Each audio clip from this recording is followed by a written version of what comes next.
الحمدللہ رب العالمین والصلاة والسلام علی رسولہ الکریم وعلی آلہ وصحبہ اجمعین۔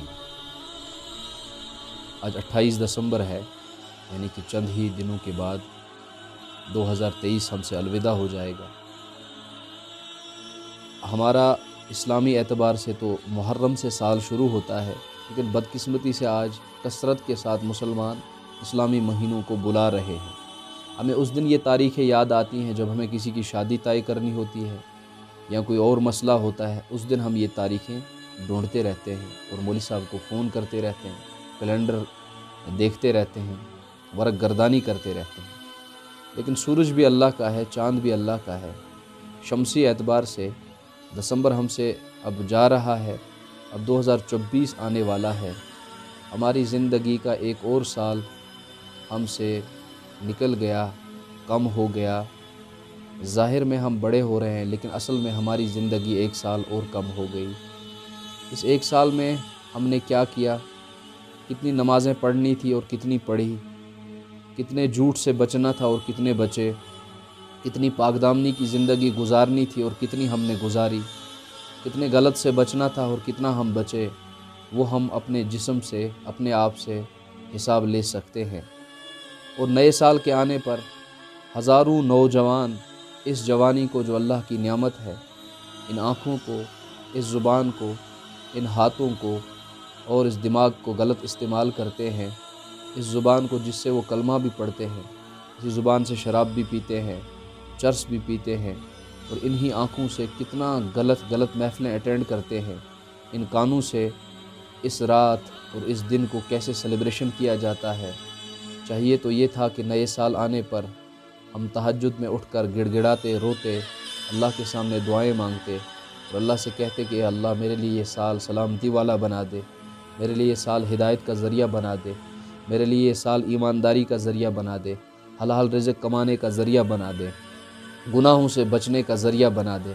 لیکن ہزاروں نوجوان نے ایسا پروگرام بنایا ہوگا، ایسی جگہوں پر جائیں گے، میوزک کی محفلیں اٹینڈ کریں گے، شراب کی محفلیں اٹینڈ کریں گے۔ یاد رکھنا چاہیے کل قیامت میں جس حسن کو ہم غلط جگہوں پر استعمال کرتے ہیں، ایک ایک دن کے بارے میں پوچھا جائے گا۔ اللہ پوچھے گا ہم سے کہ آپ نے سنڈے کہاں غلط استعمال، سنڈے کو کیا کیا، منڈے کو کیا کیا، ٹیوزڈے کو کیا کیا۔ ہر دن کا الگ الگ اللہ کے پاس حساب ہے، اور اللہ ہم سے پوچھے گا اس دن آپ نے کیا کیا، اس گھڑی آپ نے کیا کیا، صبح اٹھے تو کیا کیا، رات سوئے تو کیا کیا، دن جب جاگے تھے تو کیا کیا۔ ہر چیز کا وہاں پر حساب دینا پڑے گا۔ ہزاروں نوجوانوں نے یہ تیاری کی ہوگی۔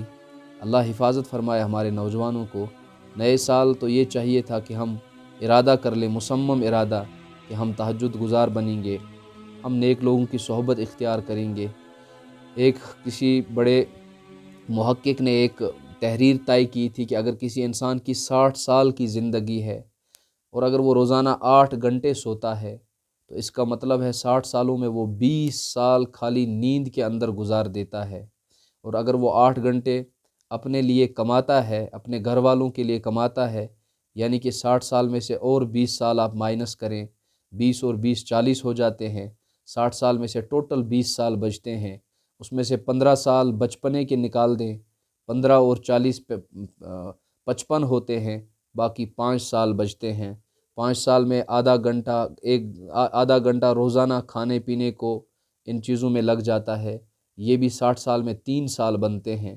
55 اور 3 سال 58 سال بنتے ہیں۔ ہم نے 60 سال کی عمر میں صرف اللہ کو 2 سال دیے، اور وہ بھی ایسے 2 سال کہ اس میں بھی نمازیں قضا ہو گئی، اس میں بھی ہم نے جھوٹ بولے، اس میں بھی ہم نے خیانت کی، اس میں بھی ہم نے دھوکہ دیا۔ اللہ حفاظت فرمائے کتنے نوجوان جو پچھلے سال ہمارے ساتھ تھے، کچھ کینسر بیماری میں مبتلا ہے، کچھ گردوں کی بیماری میں مبتلا ہے، کچھ ایکسیڈنٹ کا ایسا شکار ہو کہ وہ بیڈ سے اٹھنا چاہتے ہیں لیکن اٹھ نہیں پاتے ہیں، کچھ ایسے ہیں جو دنیا سے چلے گئے، ان کی جوانی سے، ان کی خوبصورتی سے آج قبرستان آباد ہے۔ اس جوانی کا، ان آنکھوں کا ہمیں حساب دینا ہے۔ مرحبا، خوشخبری ان نوجوانوں کے لیے ہے جنہوں نے اپنا چارٹ بنایا ہے روزانہ کی بنیاد پر۔ وہ اس میں لکھتے ہیں کہ آج ہم نے کتنے جھوٹ بولے، اس میں لکھتے ہیں، آج ہم نے کتنے سچ بولے، اس میں لکھتے ہیں، آج ہم کتنا گناہوں سے بچے، اس میں لکھتے ہیں۔ لیکن ایک میری اور آپ کی جوانی ہے جو صبح بھی گناہوں میں، شام بھی گناہوں میں۔